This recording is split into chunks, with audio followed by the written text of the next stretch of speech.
Hello, and welcome to Ad Age's custom webcast sponsored by Channel Mix. The topic of today's webcast is Attribution is Dead, how marketing impact modeling uses AI and data to predict ROI. I'm John Dioso, the editor of Ad Age Studio 30, and welcome. Just a couple things to review before we get going. After today's presentation, we'll open the floor to your questions, and to participate in the Q&A portion of the webcast, all you have to do is type your question into the Ask a Question text area and then click the Send button. You may submit the questions at any time during the webcast, and then we'll address as many as time permits after our presenters prepared remarks. Now, to get started, I'm very pleased to introduce the CEO of Channel Mix, Matt Herdig. Hello, Matt. How you doing, John? Thanks for having me today. It's good to be with everybody. All right, it's good to have you, and why don't you take it away? Stage is yours. All right. Well, first of all, I want to thank everybody for taking time out of the busy schedule to join me today. I'm excited to really talk about this topic of attribution, and really attribution has been our cornerstone for how we measure marketing and understand marketing performance. And the fundamental reality is attribution is dead. And I'm going to break that down for you today and really what we should be doing and how we should be doing it to understand the impact that marketing has on our business. I mean, that's ultimately our goal. Before I get started, a couple things about Channel Mix. So we've been around for 16 years. We're here in Kansas City, and obviously big Chiefs fans. One little asterisk, I'm dealing with a man cold. So yeah, you're probably surprised I'm not in the hospital, but if I have to take a drink of water or whatever, that's why. But I promise I'm good. So I'm going to get started here, and to really kick things off, I'm going to ask you to think about this question. So when you think about marketing, right? Marketing is $1 trillion industry. We spend about $800 billion in media spend a year globally. And when you throw in all the services and everything else that goes into the industry that we're in, it's over $1 trillion. And frankly, our media spend is going to progress up towards $1 trillion globally in the next couple of years. So it's important that we understand the impact of these investments on our brand. So what I want you to do is be thinking about, as we dive in today, how do you do that today? How do you tell your story?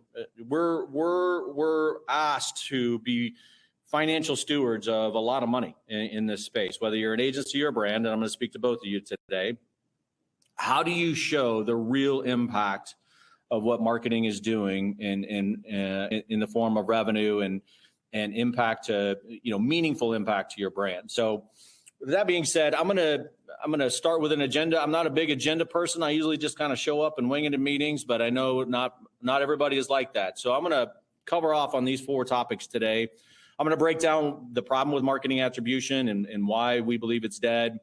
We'll talk about impact modeling. What is impact modeling? How it's different than the traditional media mix modeling. I'm going to actually take our platform and show you through the lens of a case study of how it works. And when I go through that case study, the thing that I want you to understand is yes, this is how our product and platform works. But as importantly, I want you to see the fundamental shift that I'm describing in how we actually break down and make marketing investment decisions and as well as optimization decisions. And then I'm going to give you some homework. We're going to give you a plan, really how to get started, how to change your culture, how to change the way you've probably done things historically, and give you a roadmap on how to be successful in the future.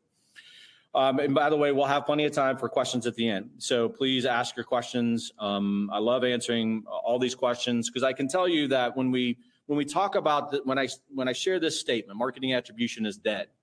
That is a generational shift in how we've always thought about measuring marketing. So this isn't a small change. I said generational. It's generational. It's a huge shift from how we've typically done things in the past to where we're going to have to go now and into the future.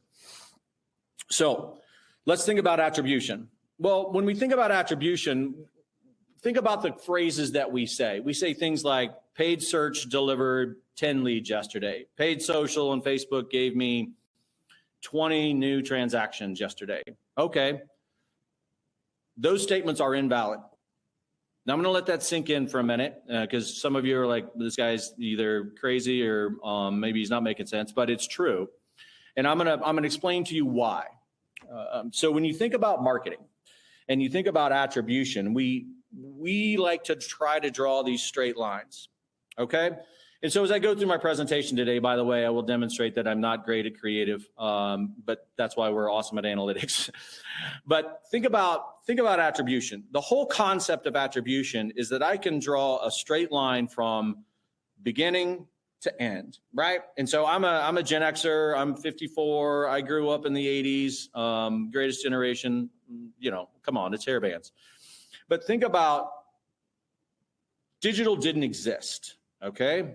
And so direct mail was the kind of this first concept. If I sent out 1,000 pieces of direct mail and I got 10 orders that came back on that same BRC, cool, I got a 1% conversion rate, I can measure marketing.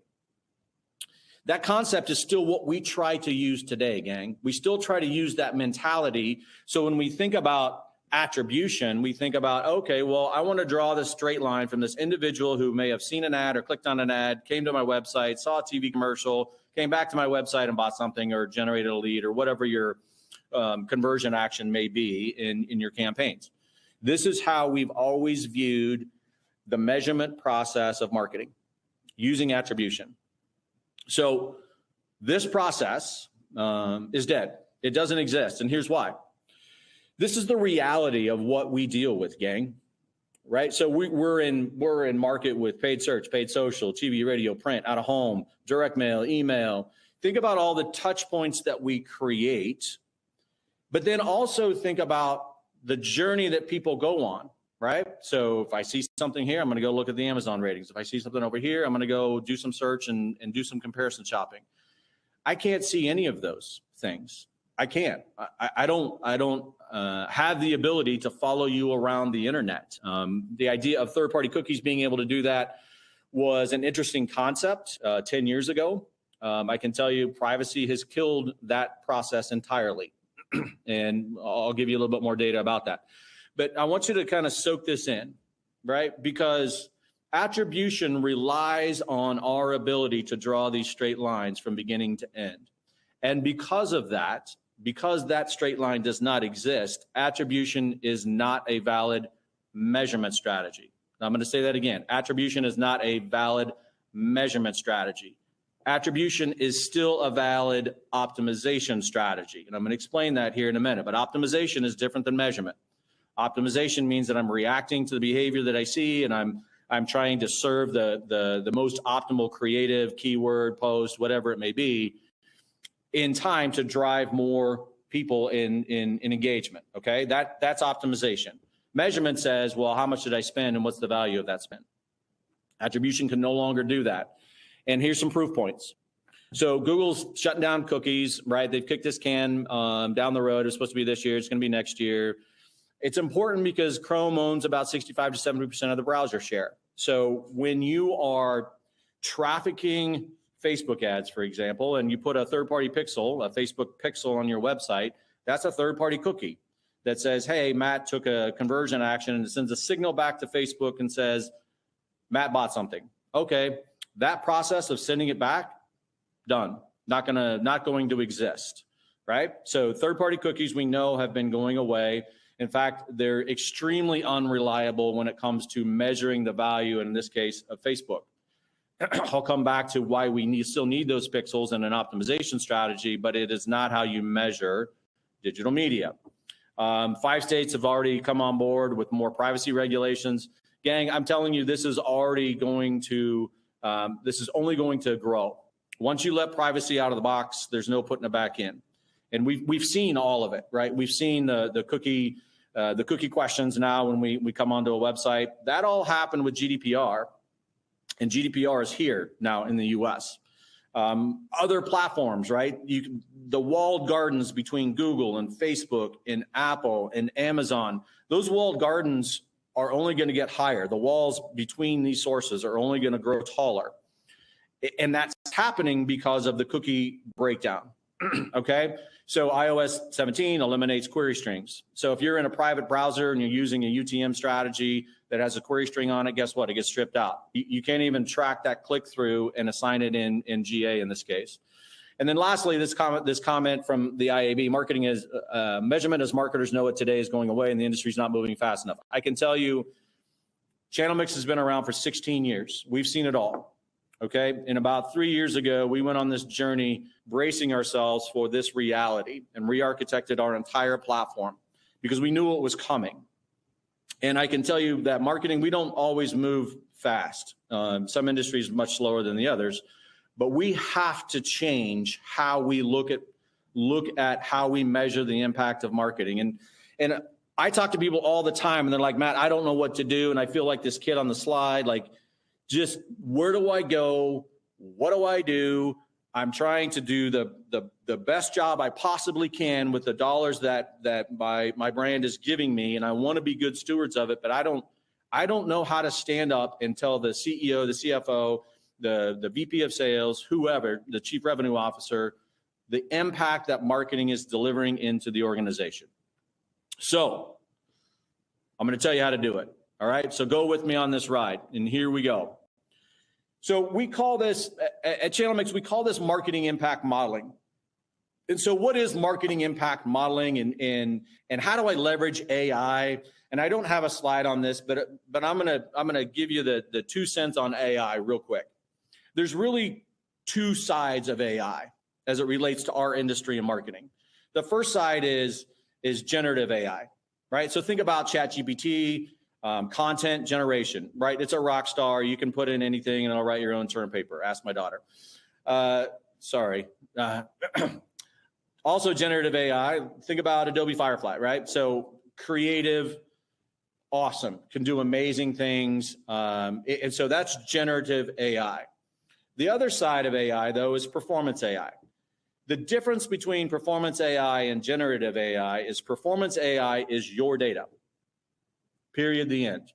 Okay, in order for us to understand the value that marketing is delivering into your organization, I have to lean into your data. I can't crowdsource it like I can with generative AI. Generative AI is basically using the internet, the entire archive of everything that's ever been, shared out on the internet. That's how ChatGPT gets so smart so quickly, because it has this huge volume of information to learn from. Well, performance AI, we can do the same thing. It's just the pool of data is smaller, but it has to be yours. So let me get back to what is marketing impact modeling. Well, first of all, any modeling that I'm talking about today has to be cookieless, right? We have to break free from using third-party cookies or first-party cookies. A first-party cookie would be something like Adobe Analytics or Google Analytics because it's your website. It's a first-party cookie. I have to break free from using those things to measure value. They're still important for optimization, and I'm going to get to that in the process here in just a second, but I cannot use cookies to understand value anymore. So it's cookieless, right? So that means it's also privacy compliant. So I don't have to worry about GDPR. I don't have to worry about privacy because everything that I'm talking about has nothing to do with trying to follow someone around or passing PII information around. So it has to be cookieless. Guess what? Media mix modeling, which we've had for generations, also is cookieless. The problem with media mix modeling is it can't do the other two things, which is why we call it marketing impact modeling. Number one, we're going to use AI machine learning to learn every single day, right? We're going to monitor all of these touch points, everything that we're creating in market. If you think back to that crazy slide with the lines going everywhere, we want to see every touch point that you are creating, both online and offline, and we want to understand its impact on things like leads, qualified leads, opportunities, transactions, revenue, of course. We want to understand when I'm in market with all of these touch points, what is the downstream effect of that investment? And that's what marketing impact modeling does. The other thing that it allows us to do is dynamically, right? This isn't media mix modeling, historically it was ship your data off to some guy named Paul who lives in his mom's basement and he comes back with a 90-page PowerPoint that gets put on a shelf. That's not what this is. So it's learning every day. We're tapping into AI to machine learn. And the second thing we're doing is we're making it applicable in the daily lives of marketers, right? So that I can go into an interface and run different forecast scenarios, and I can understand what is the best mix of channel investments to maximize whatever my goal may be, ultimately to reduce waste and drive more revenue. That's the entire goal of any analytic strategy, is to do those two things: reduce waste and drive more revenue. So that's what marketing impact modeling is. Now, how we do that at Channel Mix is essentially we go out and we get all your performance data, okay?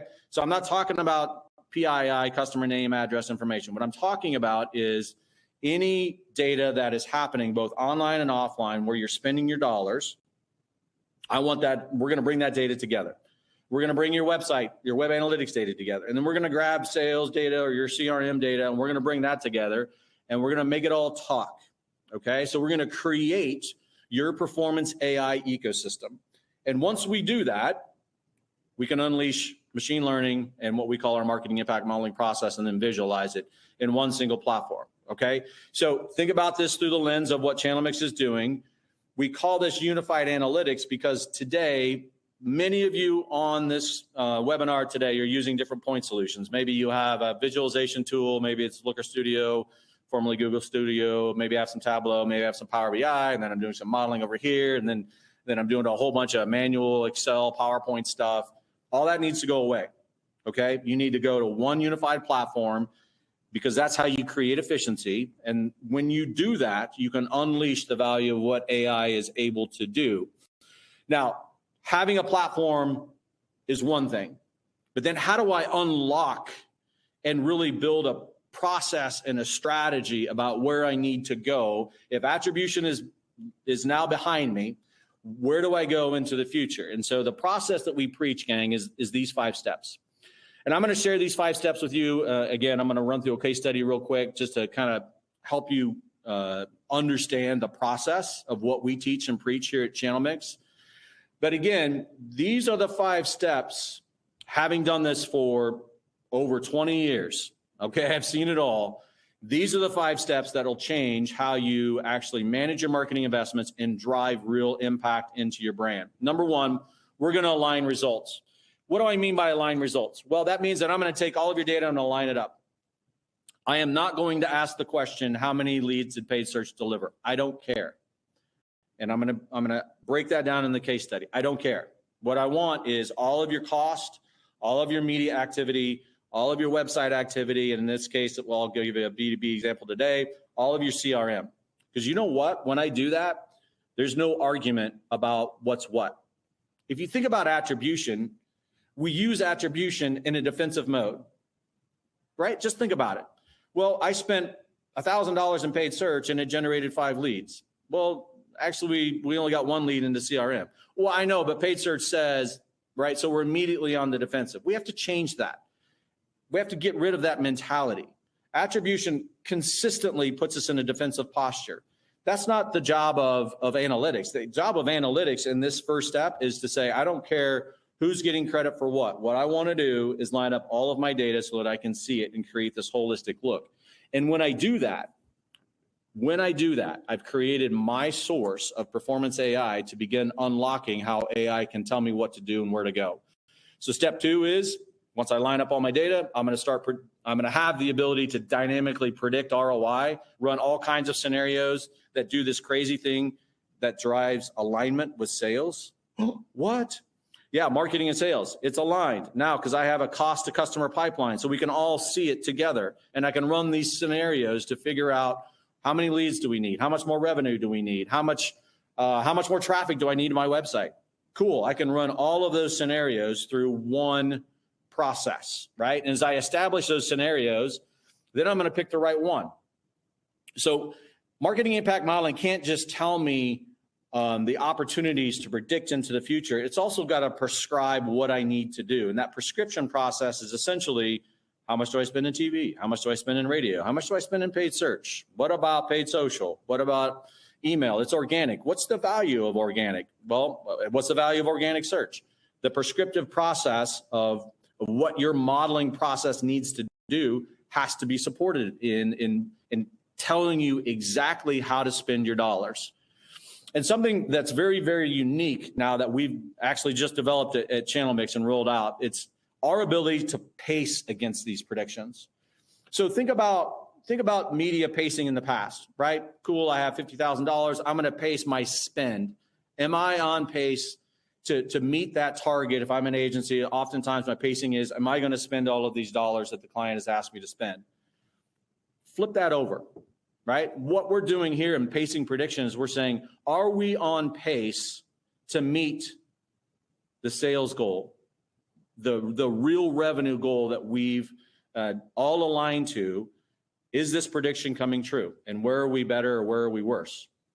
And then lastly, this is where our friend attribution lives, right? So these first 4 steps, I'm actually going to walk through the case study today, and I'm going to show you how you can do these first 4 steps in one dashboard experience.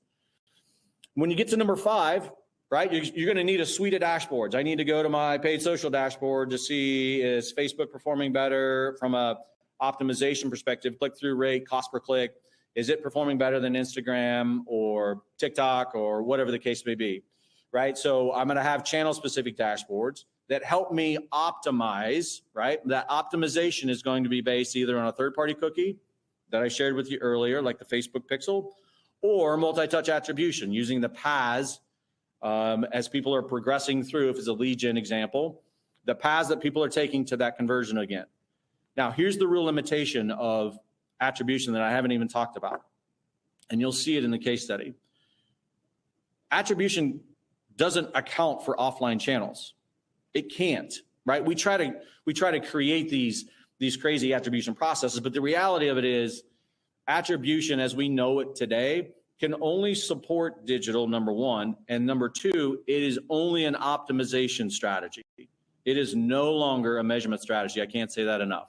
I think I've said it enough, but I'll probably say it again. So this is the process that we preach, okay? 1 through 5. Now let me break this down into case study. So the case study that I'm going to share with you today, we have a ton of them, but this was just a lead gen example.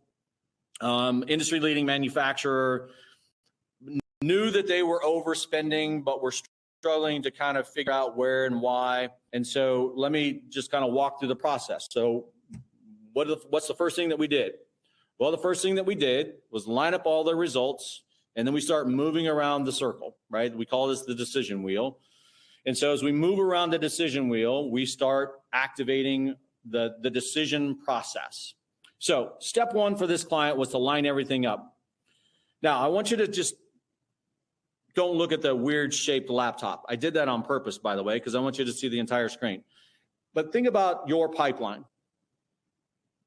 I'm going to ask you to do this in your homework, but think about your pipeline. And what I want you to think about is not attribution, not this straight line that you're trying to create. I want to think about this, right? So from a standpoint of at the very top, I want to know how much money you spent in paid media, and I want to know how much awareness you're creating in both paid and organic channels, okay? That's what I want. And that's what our platform does. It goes out and brings in all your organic and all your paid data. And those are the first 2 stages in this pipeline.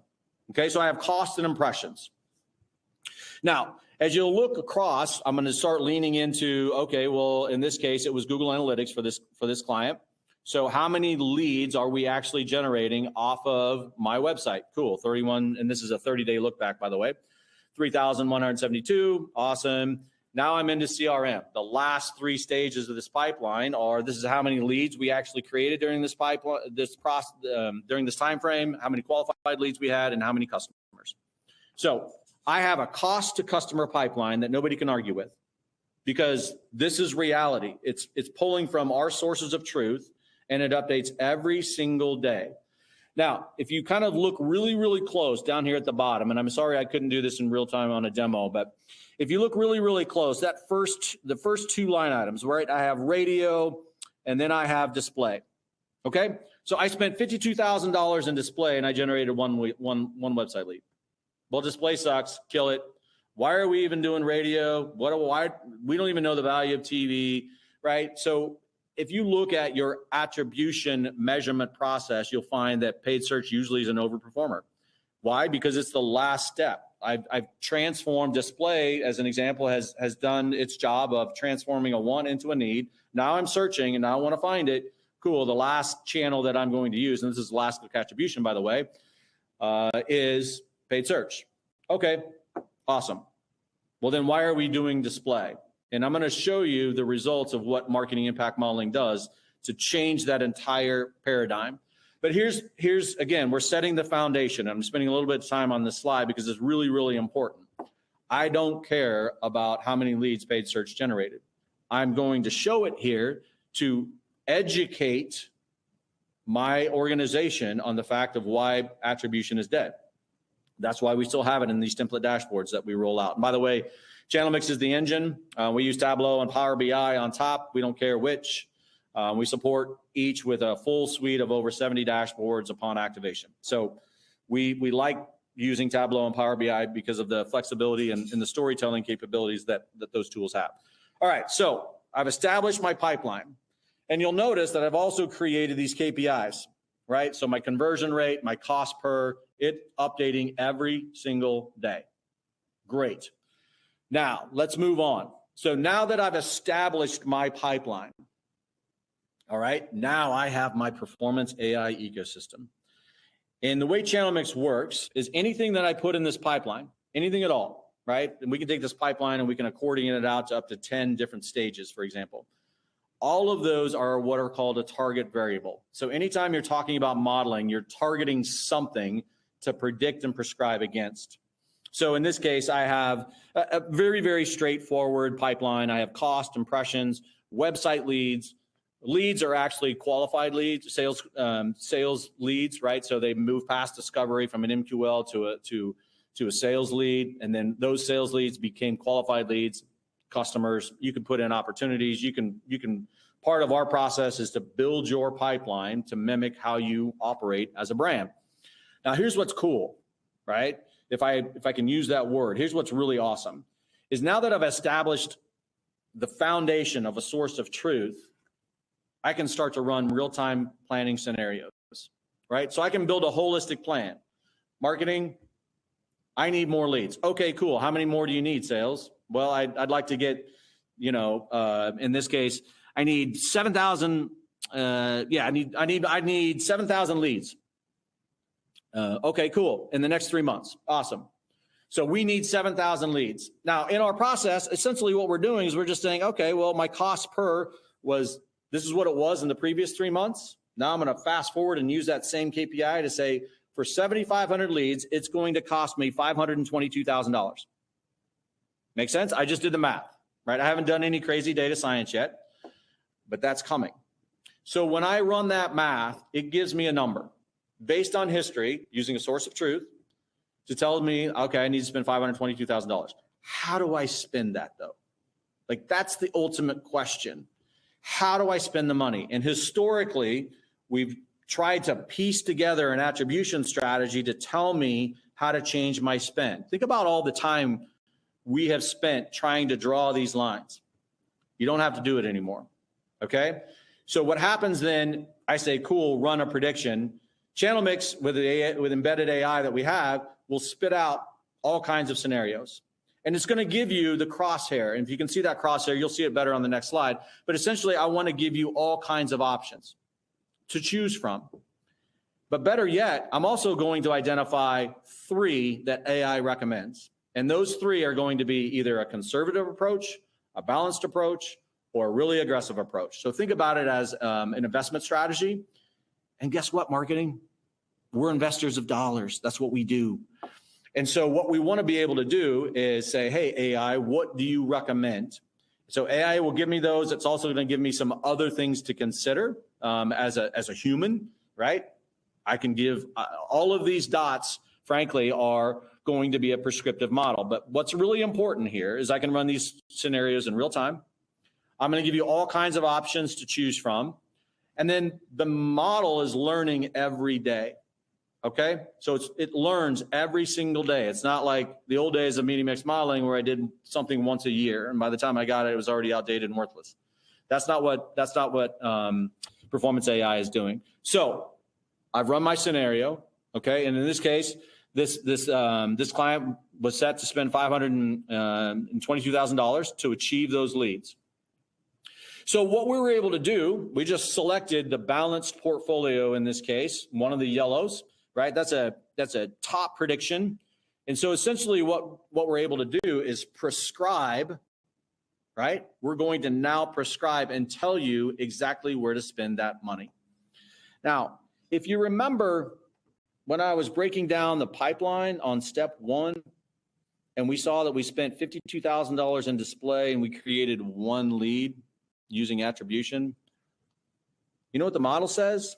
The model says display and frankly TV, upper funnel for this brand was extremely important, right? Think about that. Historically, I would have said, well, display, not really working. Maybe I know I have to have it because it's an upper funnel tactic, but I don't know how much to spend. If I go into Facebook ads, it's going to tell me how much I could spend. If I go into Trade Desk, it's going to tell me how much I could spend. What Performance AI and what Channel Mix is doing in this case is telling you how much you should spend. That's a huge transformational break from what we've done historically. And what's so awesome about this is I can build a media plan in real time, right? I don't have to spend weeks, months piecing together these giant pivot tables in Excel. I can do it in real time. I can analyze multiple scenarios. I can understand the different options as well as a reminder, we're learning every single day. Okay? So level set, run through the scenarios. Now I've prescribed a budget.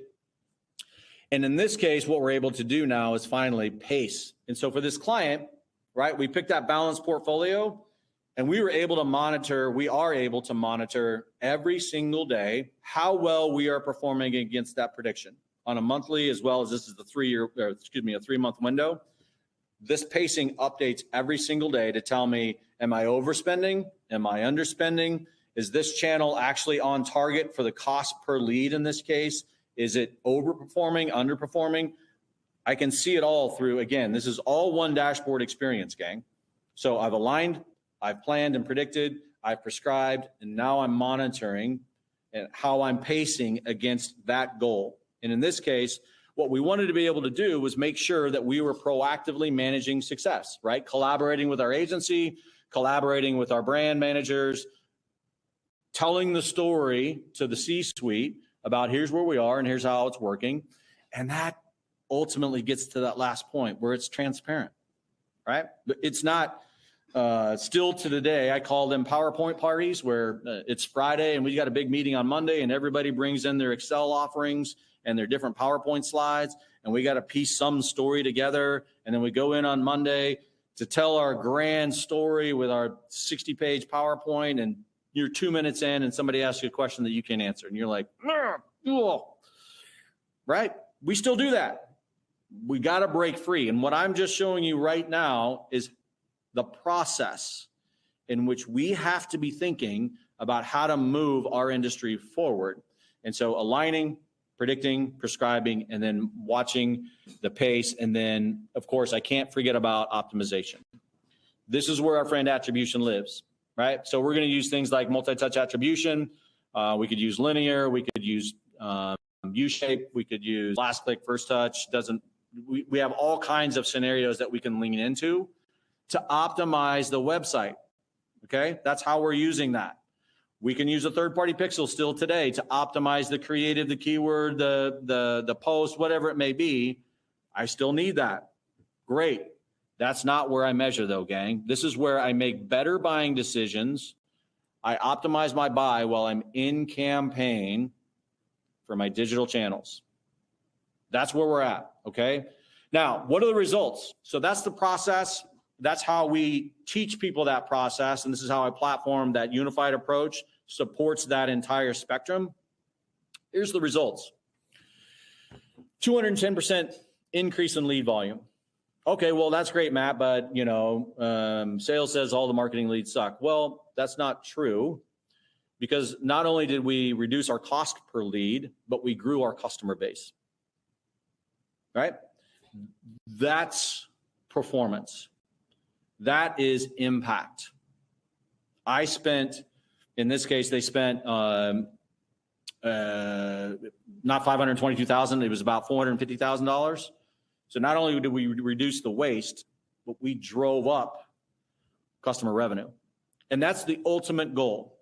of any analytic strategy. Identify the waste, get rid of it, optimize it to drive more revenue. Okay? So those are real results. That's how the product and platform works. And what I really want your takeaway to be is that process, that 5-step process. So let me talk about that a little bit more. Here's what I want you to think about. I want you to rank these things. And I want you to be honest with yourself, okay? I want you to think about, are you able to align your results today in just one unified pipeline, cost to customer? Don't think about attribution, right? Throw that out. I'm just lining up my sources of truth into a single unified pipeline. Step 1 is paramount. Step 2, are you predicting ROI before you make any buying decisions? And when I say predicting ROI, I'm not saying how much Google Ads says that you could spend.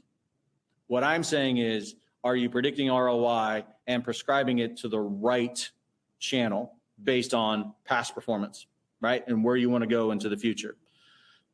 That's what predict and prescribe are all about. And then how do I pace, right? Am I on pace while I'm in campaign with these predictions? Am I meeting those targets? Am I overspending? Am I underspending, both online and offline? And then ultimately, optimization. Without meeting any of you in person, I can tell you that most all of you are going to say number 5, I'm pretty good at. The rest of it, yeah, I got a lot of work to do. So be honest with yourself, right? Score it. Take a screenshot of it and think about it from a standpoint of where do you go and what to do. And here's what I want you to do with the results of that. Number 1, get on a whiteboard. And again, I want you to build your own pipeline, right? Some of our best clients, honestly, they show up and say, Matt, you asked us to think about our pipeline before we got started, and here's what the pipeline is. Awesome. Let's configure it in the product. Let's go.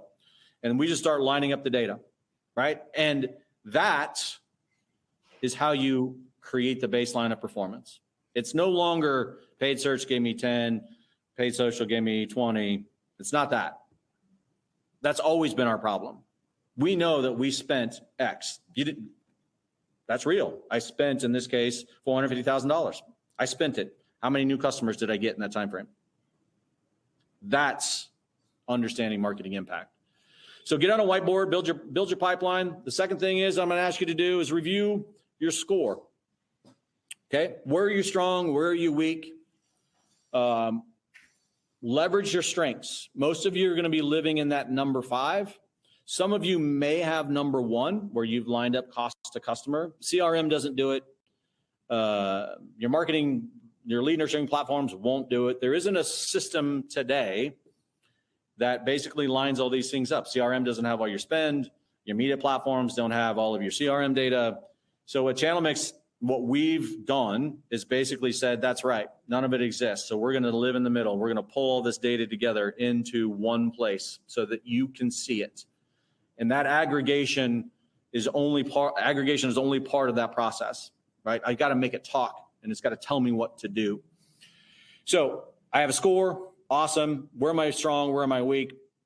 Identify your resources or partners. If you have an internal team that can build you those 5 things that I've been describing, awesome. Leverage it. Leverage the heck out of it. If not, find a partner. Talk to me. Talk to us. We'd love to be able to help you, of course, to overcome all of these challenges that our industry is throwing at us so that we can be on the right path going forward. And then number 4, commit to it. Okay, I get to speak all over the place. I've spoken all over the world. I spend a lot of time educating, and probably this last one, we get busy in our daily lives. You're gonna come off this webinar and say, yeah, that was okay, that was interesting. I'm gonna go back to my stuff. My ask of all things is commit to a plan.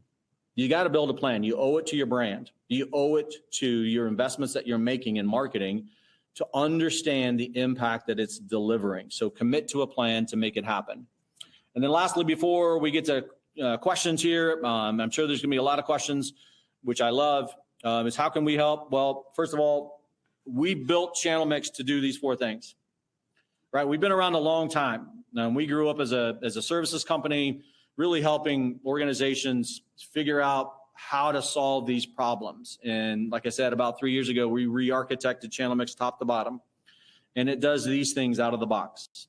Drive more revenue, reduce waste, create that alignment between marketing and sales, and then obviously give you ownership and transparency, because those are paramount to your success long term. Our suite is full funnel, right? So we give you all the optimization dashboards at the top, all the way down to ROI, down to the customer. Whether you're an e-com, lead gen, it doesn't matter to us. The suite will give you all the visibility and the technology and AI to be able to achieve the decision process that I was sharing with you, which again is this process right here, right? I want to align, predict, prescribe, pace, and optimize. Those 5 things over and over and over. So with that being said, I want to thank you for hanging with me through that presentation. Hopefully I taught you a few things. Obviously, this is a very passionate topic. We are very passionate about helping marketing organizations maximize every dollar that they spend. And so with that, I'm going to turn it over to the Q&A, and I look forward to your questions. All right. That was great, Matt. Thank you so much for that. Learned a lot. Yeah, all right. So we got a lot of great questions in. And the first one, I think you actually addressed this one first or earlier on one of the earlier slides. And maybe they missed it. I just want to maybe dive a little bit deeper into this. And the question is, all of this sounds exactly like marketing mix modeling, which is not a bad thing. But how is marketing impact modeling different? Yeah, there's two significant. It's a great question. So marketing media mix modeling historically, right? It uses a cookieless approach. The challenge with media mix modeling or marketing mix modeling, whatever you want to call it, it's too slow. It's way too slow, right? If you think about how we've done this in the past, it would be, hey, I find a modeling partner and I'm going to go round up all the data and I'm going to ship it off to them and they're going to come back with some glorious nuggets of information. It's not active enough, right? So the difference is that with marketing impact modeling, we're using machine learning to train the model consistently, daily and daily and daily, right? So we actually train our models very, very frequently. In the training process, when you hear that phrase, the training process is essentially signing a value back to the channel and all the way down to the source. So we actually have a 2-tiered modeling process where we can say, hey, this is the value of paid search. And within paid search, if you're running Google and Bing, I'm also going to give you values on how to optimize that budget against Google and Bing, as an example. And with AI now at our disposal with cloud computing, that updates every day. And that's the significant difference of, the traditional media mix marketing mix modeling process. Great question. Right. And I was going to, I'm glad that you brought that up. And you brought up it gets updated every day. So is it you said obviously it's being fed in, the AI and the ML are kind of reading this on a constant basis. It gets updated every day. Is it in real time? Is the platform, so if I want to check on something and find out, whatever the data is that I want to check on, can I check into my account with you guys and just say, okay, well it's just constantly updating based on what ML is saying? Yeah, so all of those scenarios and the review and the interactivity, all of that you can do in real time. We actually process everything every night, right? So if I'm at 5 o'clock today and I'm running some scenarios, I'm doing some planning for the next campaign, awesome. When I come in tomorrow, I'm going to have the latest and greatest data. So it updates every single day. And compare just to really point out the time difference between what is the difference? Like if you're getting that information like a 24-hour cycle compared to what it used to be, what is the improvement? Oh yeah, so you're moving from you're going to a daily process to something that used to take months, right? Because if you think about the speed in which we move as an industry, and we have to move, we can't do that anymore. That traditional process is dead. And things like customer journey modeling, yeah, that's okay, but it's really convoluted now, because I can't draw that path, and so all of the providers that have built, products around attribution, they're struggling mightily because they're all relying on cookies. Now we still have cookie-based performance in our platform because you need it for optimization, but it's not how you drive and understand the measurement value as well as predicted and prescription value. Right. Okay. This is another great question. Now, talking all about the data, how much data do you need for a marketing impact model? Can you kind of go deeper into what does it take to make these models accurate, as accurate as You bet. possible? Yeah. So in our process, and I didn't show it in the case study, but two things that are really important about modeling. Number one, you got to have confidence in what its ability to predict. It's always an interesting conversation because I spend a lot of time explaining how the modeling process works, and ultimately it comes down to, well, how are you making those decisions today? Is the question I always ask, and they're like, well, we kind of, well, that's exactly right. So in a modeling process, what you have to have confidence, right? So we always tell you how confident we are from 1% to 100%. 100% is not achievable. If there's a model telling you it's 100% accurate, it's lying. It's not real. But so what you want to get is our benchmark is 65% or higher. So that's number one. Number two, the density of the data. How much data do I need? We can run what we call marketing impact modeling, an MIM, on as little as 3 months worth of data. Ideally, we like to have a year's worth of data. Ideal is 2 years worth of data, because the more information you give any machine learning process, the smarter it gets. And so on a 3-month look back, and when we ingest data into channel mix, we always try to go back as far as we can for that very reason. Not only do you get year-over-year comps, so you have trends and patterns that you can see in your holistic pipeline, but that's what's feeding the model to learn. But you can do it in as little as 3 months. Great. Great a question. lot of really great questions have just come in since we started this Q&A. So let me just, we have so many, let me scroll down. This model appears to work best with digital spend. How do you incorporate traditional spend into this? Oh, no, so great question. So digital is only for attribution, okay? And our marketing impact modeling, it's everything. It's both online and offline.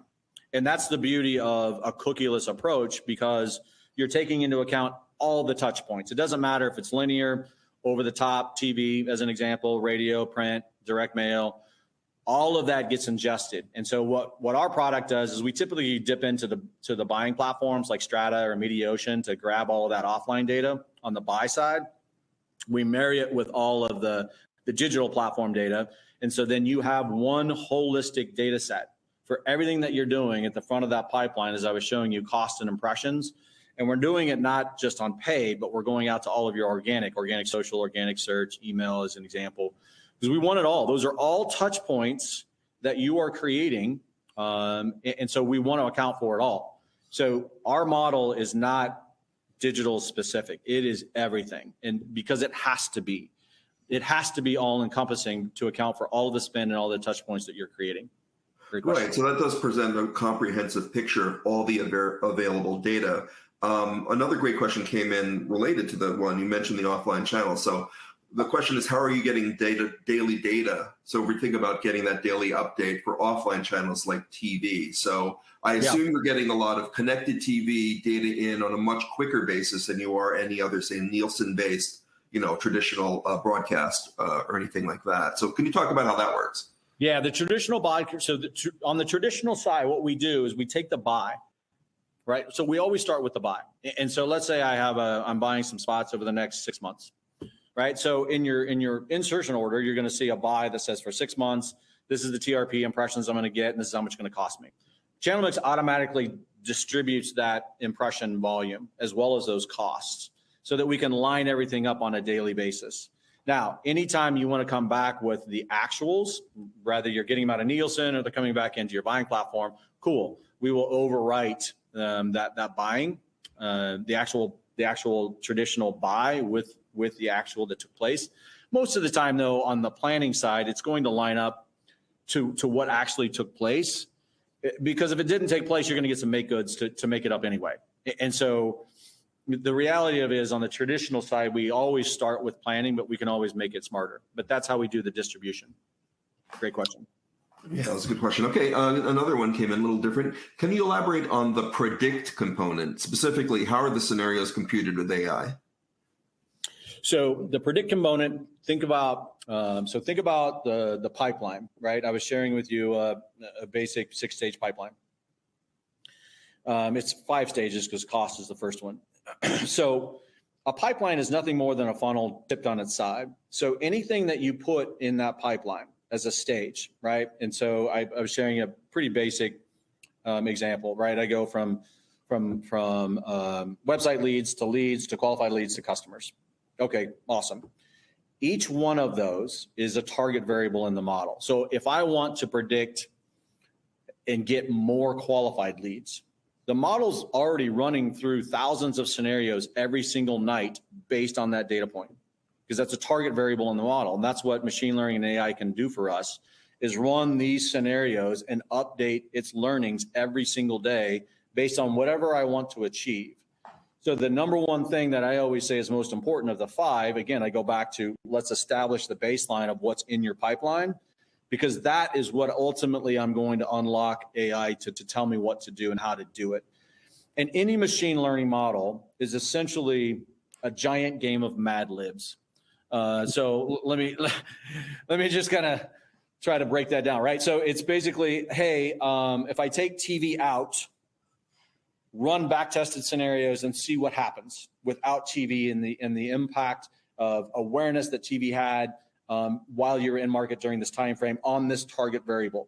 And it just literally runs through thousands of scenarios across all of my channels. And then ultimately we run another MIM down to the data source level when you get into your channel specific buys. But that's all it's doing, is it's trying to draw those lines that we've always tried to draw manually. And so machine learning and AI is actually running through all those, thousands of them in real time to understand and give me the top 50. So we come out with the top 50. And then of that top 50, I'm going to give you the 3 that I think is most important based on what AI can see: conservative, balanced, and aggressive. Another AI related question, maybe just kind of, you started to talk about this, I think, a little bit. And they said, I'm so confused about how you're training, a lot of the AI, think about ChatGPT, is about training the AI platforms to learn. So how do you train your AI to identify value without cookies or UTM tracking? How do you assign that value?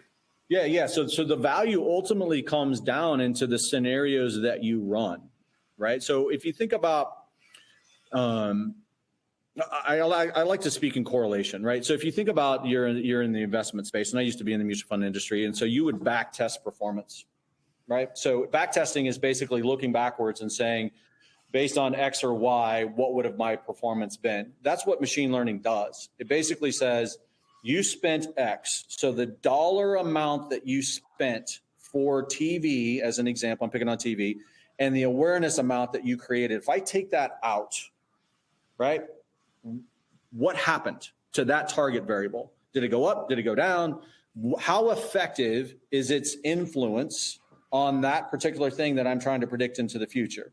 And so again, whatever I put in that pipeline becomes a target variable for me to predict against. And that's what machine learning is. It's essentially running through all of these scenarios and saying, well, if I pull this out, what happened?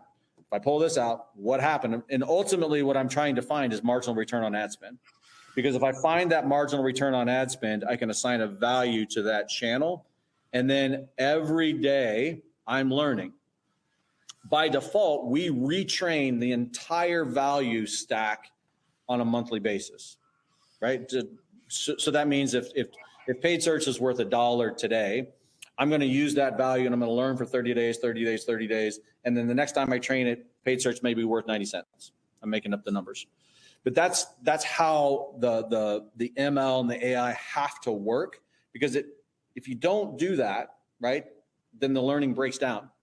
And so that's why it's really, really important to have these data streams constantly flowing in, which is, an important part of what Channel Mix does. Great. Another great question. So is marketing impact modeling meant to replace something like an Adobe Analytics platform? Talk about the difference. And Yeah, great question. So Adobe Analytics is designed a lot like Google Analytics, right? So Adobe and GA4, everybody has opinions on GA4. It's moving more towards the middle from an architecture perspective to look more like Adobe. Adobe's kind of sliding this way too. Both of those platforms, though, if you think about your funnel, they live in the middle of your funnel because that's where your website lives, right? So I'm creating awareness up top and I'm trying to drive them to the middle of the funnel, which is typically where your website lives. It doesn't replace it, right? I want all of the, for example, I want all the website traffic out of Adobe in the model. That's a part of it. I want if you're using Adobe in this case to say that is my source of truth for lead conversion, as I shared with you in the example as GA, that's great. I want to know what that source of truth is. Adobe and Google Analytics are still very, very prevalent because it helps me understand how to optimize my website, right? So if you go back to that number 5 and those dashboards that I was sharing with you, I need a dashboard to tell me what's my bounce rate? Where am I getting stuck in a cart process? I still need Google, Web Analytics as a family to tell me how to optimize my website. It's no different than Facebook ads and Google ads telling you how to optimize your creative and your spend. The reality is that's not a source of truth, though, for the value of channels delivering impact into your business. Right. So something like Adobe Analytics or GA4 or whatever is just another massive database that people can use to implement to feed this type of modeling. 100%. Right. Yep. I think we have time for one more question, Matt. Okay, that's a good one.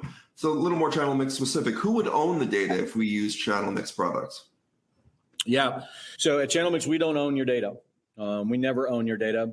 As I mentioned, we use Tableau and Power BI as well on top. We do that because we want to teach you how to fish, right? And so you're actually going to, those are assets that you're also going to own. So you own the data and you own the actual output in terms of the visualizations. We are simply helping you bring all of this together. We are your steward. We're your analytics steward that lives in the middle most of the time between a brand and an agency. Like we live in that middle spectrum to bring it all together so that everybody has the ability to learn. But we don't, at the end of the day, it's always yours. All right. Well, we've reached the end of our time. So thank you, everybody, for attending Andy's Custom Webcast, sponsored by Channel Mix. And a reminder, you can view and listen to this presentation on demand using the same link that you used to attend today. You'll receive an email as soon as our archive is ready. On behalf of our guest, Matt Herdig, thank you so much for your time and have a great day. Thanks, everybody.